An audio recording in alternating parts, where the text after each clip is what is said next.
Hey guys, welcome to another A-Level Maths revision video. In this video today, we're going to take a look at some exam revision for our stats and mechanics. So this kind of covers year 1 and 2. There's no specific focus on either year. There's a bit of both basically. So let's jump straight into it, see what we've got for the first question here. So the first question is a mechanics question. All these questions taken from the old exam papers, so S1, M1, S2 and M2. That's where all the content features. So this question is taken from M1 June 2017. So question 1 here, we've got three forces. We've got P and Q that are constants. Basically we want to find the value of P and the value of Q. Well, we're told that the particle is in equilibrium.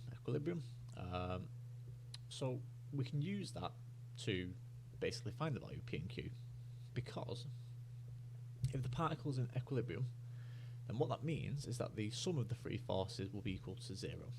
Okay, so for example, if I sum the i's, okay, so 15i, 5q, minus 3p for example, if I sum those, they will be equal to 0. And if I do the same here with the j component, so 1 minus p minus q, that would also be equal to 0. So writing that out, that's 15, because it's 15i, plus 5q, plus minus 3p, so minus 3p is equal to 0. Okay, remember the sum is equal to 0 of the three forces. And then do the same for the j component, so that's 1 minus p and then minus q. And that's also equal to 0. Well, we can do a bit of rearranging here. So this one, that would be 3p minus 5q is equal to 15. So that's equal to 15. And we can do the same here. So that would be p plus q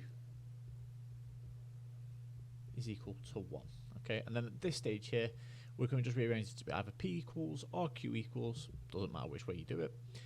For this one, I'm going to do p equals, so it'd be 1 minus q. Okay, but like I said, it doesn't matter if you isolate it to be in terms of q. You'll get the same results either way. And all I'm going to do now is substitute this into here. Okay, so that's 3 lots of 1 minus q minus 5q is equal to 15. And what we're going to obtain here is just an equation in terms of q. So 3 times 1 is just 3. 3 times minus q, minus 3q. Got a minus 5q there. And it's all equal to 15. So 3 minus 8q is equal to 15. So I could also rearrange that to be in terms of positive q, so that's 8q is equal to minus 12. So that would give us q is equal, so dividing both sides by 8 here, q is equal to minus 3 over 2. Okay, so that's the value of q, which would be minus 1.5 if you want to write it like that. But we also need the value of p now. But remember, p is dead easy to work out because we've got p equals 1 minus q here. Okay, so we can use that. So if we do that over here, so p is equal to 1 minus 3 over 2. So if you minus a minus, it becomes a plus. So that's 1 plus 3 over 2. So don't forget, this is 1 plus 1.5. So that'd be 2.5, or 5 over 2 if we write it as a fraction. Okay, so that's the value of p, 5 over 2, and the value of q is minus 3 over 2. So a nice question to get us started there. Let's take a look at our first stats question. So this question's to do with coding. Doesn't come up too often. It's more common on the AS exam, but it's worth knowing even if you do the full A-level. So the equation that is coded, or the coding that we're using is y equals 1.4x minus 20. We're told the coded marks have a mean of 60.8 and they have a standard deviation of 6.60. Can we find the mean and standard deviation of x? Well, this is actually really easy. All we do is we take our coded equation here. So for the mean first, let's deal with the mean. So for the mean,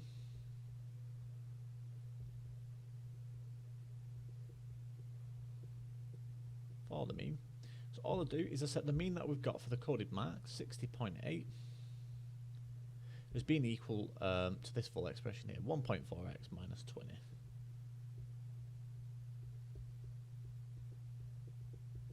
minus 20.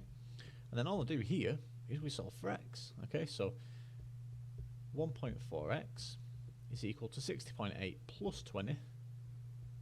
So that's 80.8. And then all I do is I want to get x, we divide through by the 1.4. So 80.8 divided by 1.4. And what will that give us? Well, that just gives us 57.7 there. Okay, now so that's for the mean. The standard deviation, believe it or not, that's easier. So for standard deviation, call that S dot D. What we do is we do the same process.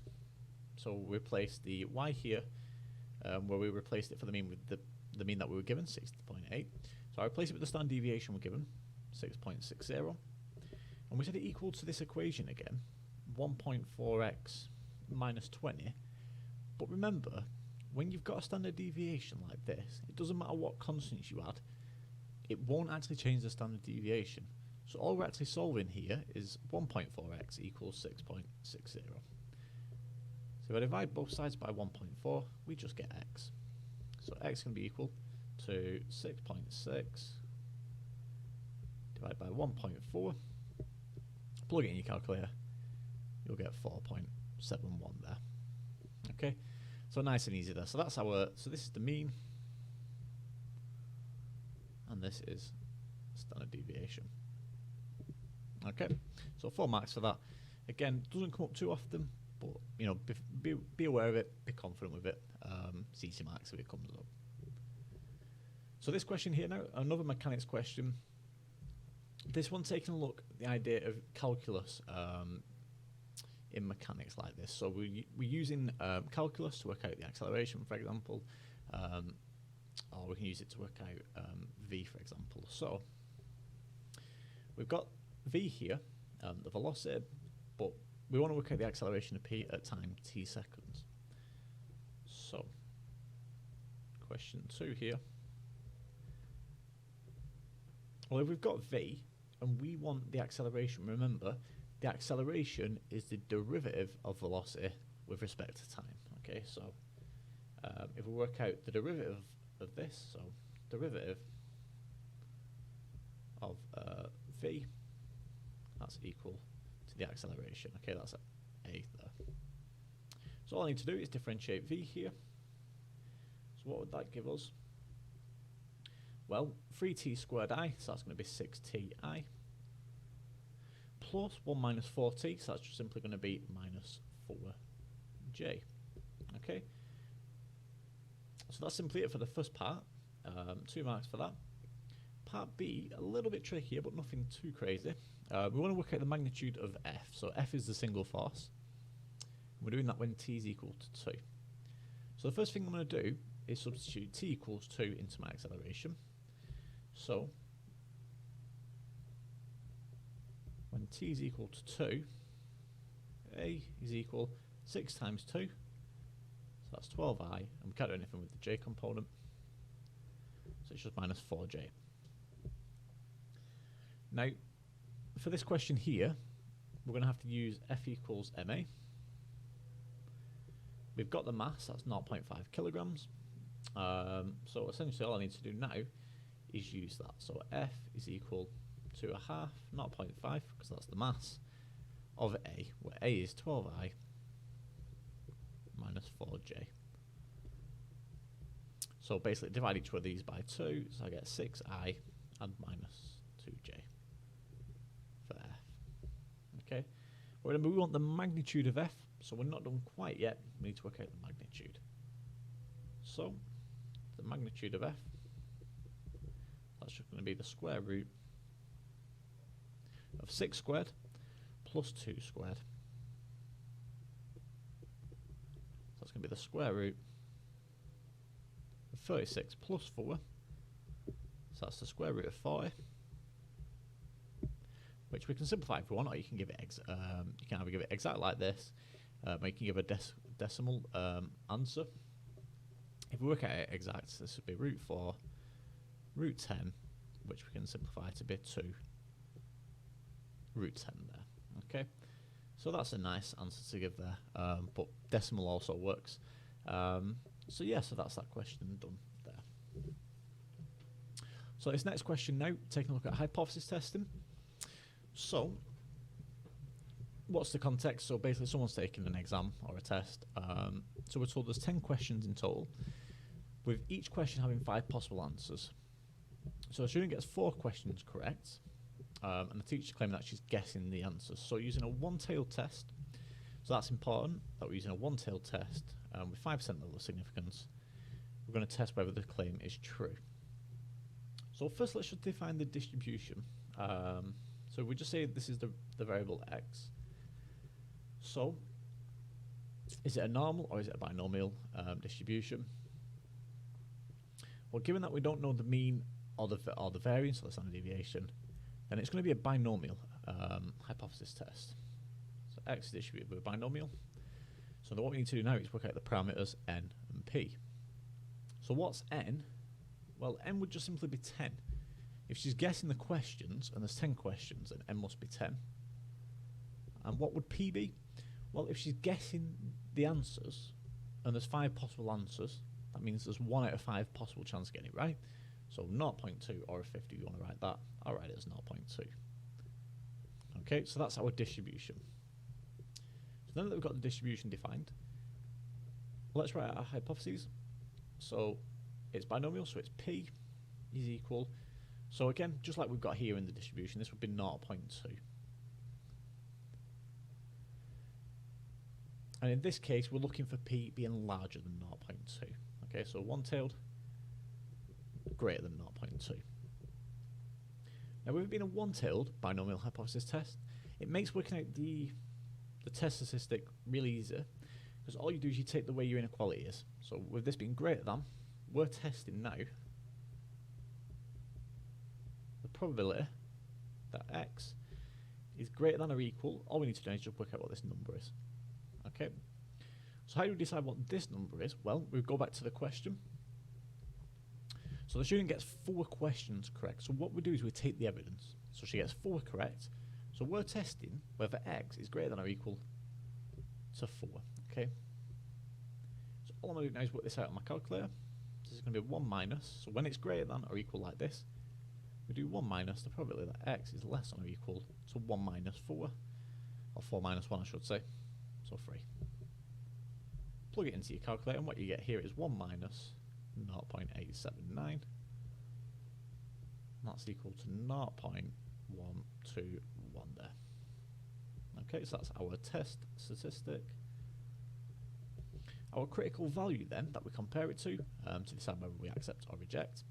That's a level of significance. So it's a 5% level of significance. Now, with it being one-tailed, our CV here is just 0.05. If it was two-tailed, you'd divide your level of significance by 2. So in that case, it would be 0.025. But for this case, we're being one-tailed, 0.05. So just write that down there.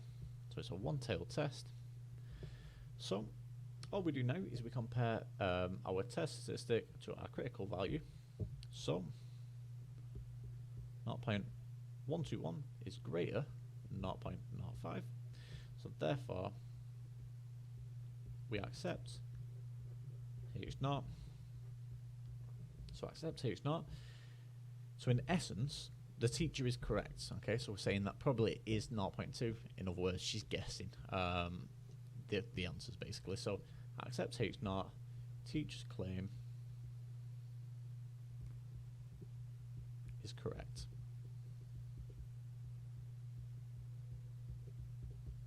Okay, nice and easy. Okay, so just be very methodical with these hypothesis tests. Define your distribution, hypothesis, hypotheses. Test the evidence. Work out your critical value. So that just depends on whether it's one-tailed or two-tailed. Compare it, accept or reject, and then just give a little bit of analysis. Is it what is the claim correct? Whatever, all that nonsense. So next question, another stats question here. So it's taken from the International S1 papers. So we've got this discrete random variable with a probability distribution. So the first part, So that actually asks us to write down the name given to this distribution. So you are expected to know the name if this does crop up. So what we say is that this is a discrete, so that's important, it's a discrete uniform distribution. Okay, so it's uniform because if you think about it, each possible value, so x is 1 to 10, so 1 would be 1 out of 10, 2 would be 1 out of 10, 3 would be 1 out of 10, so on and so on. So because each one has an equal chance, it's a uniform distribution. So it's a discrete uniform distribution. Okay. Part B then, we need to work out two values of this distribution. Now, it is really a good idea to draw the distribution, or when I say draw, do your table. For this one, it's not really necessary because each one is just 1 out of 10. But in any other case, I would advise doing the table. So if it's just the probability that x is equal to 10, so then what your table is going to look like, so x, and then this would be the probability x equal to little x, so that would be 1, 2, 3, 4, you get the idea. So each one would just simply be 1 out of 10, 1 out of 10, 1 out of 10, and you get the idea. It's a bit tedious, but 1 out of 10, and so on and so on and so on. So if you want the probability that x is equal to 10, that's just simply 1 out of 10. Okay. If you want the probability that x is less than 10, well, that's just simply everything smaller than 10. So that's 1, 2, 3, 4, all the way up to 9, because the only one we don't want is 10. So in other words, that would be 9 out of 10, or you could do 1 minus 1 out of 10. We just get rid of the only one we don't want to give us 9 out of 10. Okay, so two ways you can do that. Either way is fine as long as you get 9 out of 10. And then in part C here, we'll just do that up here. We've got a normal distribution question, just a small one though. So, just testing your understanding of the actual distribution. So what's the value for the probability that y is equal to 10? Hopefully you're shouting the answer out straight away. In this case, it will just simply be 0. Remember, for a normal distribution, it can't be equal to an exact value like this. Okay, so the probability that y is equal to 10, it's just 0. It can't be equal to that exact value. Okay, so always 0. Part 2, the probability that y is less than 10. So you can either do this on your calculator, that's absolutely fine, or if you're going to work it out by hand, this would be the probability that z is less than, so it's x minus the mean divided by the standard deviation, so x being 10 minus the mean, which is 10, divided by the standard deviation, which is 2. Now, 10 minus 10 is 0, so no matter what you divide that by, it will always be 0. So this is the probability that z is less than 0, and that is just simply a half there. Okay, so pretty standard kind of applications of the normal distribution. Main takeaway from this question, be aware of the idea of a discrete uniform distribution. That's very important there. Be confident working out the individual probabilities of a probability distribution, and then I would recommend it for these questions, do your table for the distribution, and then for a normal distribution question, just use your calculator if you've got one. You know, you won't get penalised. Just be aware of the fact that any exact value like this, it's always equal to 0. Okay. This next question here, we've been given 3 diagrams. So we've got diagram A, diagram B, and diagram C. We've been given 3 values of the PMCC. So those 3 values are given as 0.68, minus 0.79, and 0.908. So we just want to write down with a reason which value for the PMCC corresponds to which scatter diagram. So this isn't a particularly tricky question, I don't think, as long as you understand the idea of the PMCC value. So for example, if I just draw a sketch, that's supposed to be straight, that one's a bit better, but it's not great. For example, if I've got a set of values like this, Notice as one of the variables increases, so if I say that's x and that's y, so as x increases, y also increases, okay? And we'd say this has positive correlation, okay? Or we'd say this is a PMCC very close to 1, okay? The closer those data values are to this line, then the closer it is to 1. And then obviously the opposite effect is the idea is that one of the variables increases, let's just say x, the other one y decreases. So it's going to look something like this. Okay, something like this. Just to illustrate the idea. Okay, that's a nice little example there. So that's negative. So this is positive correlation, but this should be pretty standard from your GCSE. So that's an R close to 1. This is negative correlation.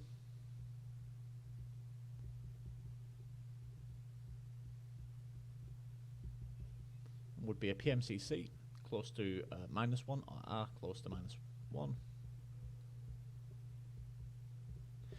And then the only other case we have is when there's no noticeable trend pattern, which as you can see here is a nice example in diagram B. Everything's just kind of in the middle. We don't know if it's kind of going up this way. We don't know if it's going down this way. It's just kind of jotted in the middle. Okay, so we'd say here no correlation. And this is when R basically is 0 or close to 0. Okay, so just matching each one up then. In that case, diagram A is the only one with negative correlation. So in that case, diagram A must correspond to the -0.79. So what's the reason? Well, this is negative correlation. Negative correlation. So essentially, as x increases,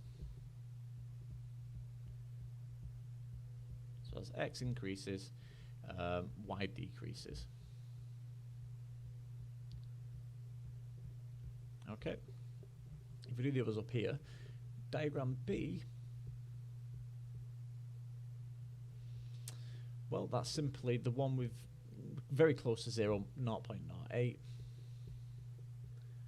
Okay, so there's no trend pattern.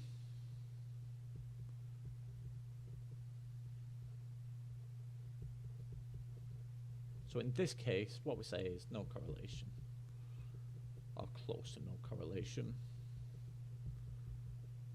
And then finally for diagram C here,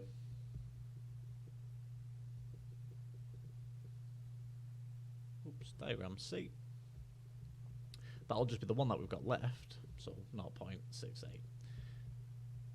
But that has to be the case anyway. It's got positive correlation, so evidence to suggest positive correlation.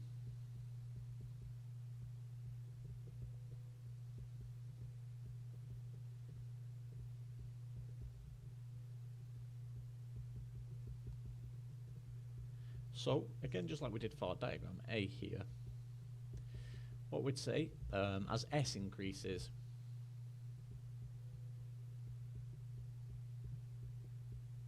T also increases.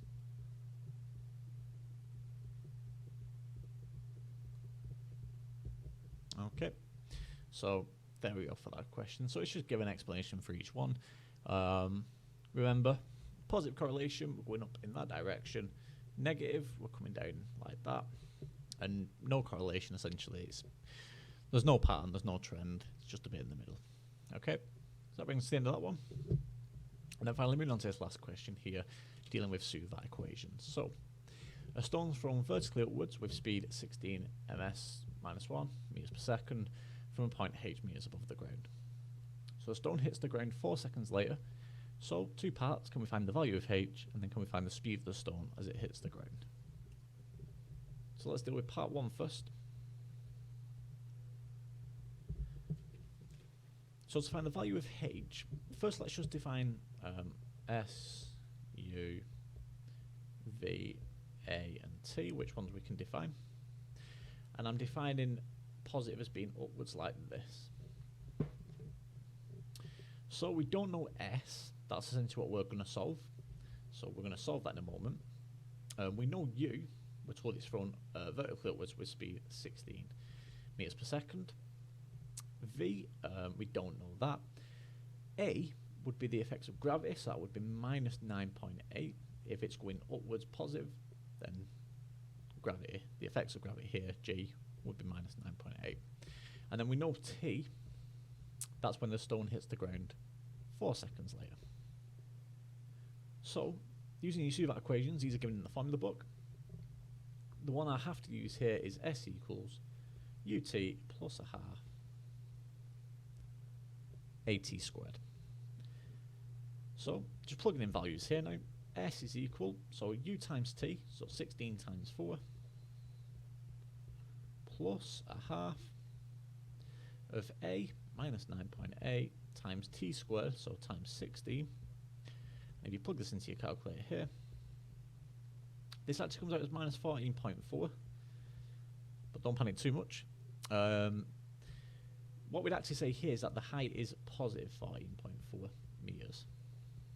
Okay, this is just essentially 14.4 meters below the point of projection. Okay, so h there is positive 14.4 meters.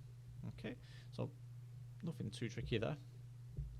Part B then, again, just a further application of pseudo equations. In this case, what we want to work out is V. So working out V here. In that case, if we're working out V, I'm going to use V squared is equal to U squared plus 2 AS. Okay, so do that over here. V squared is equal to U squared.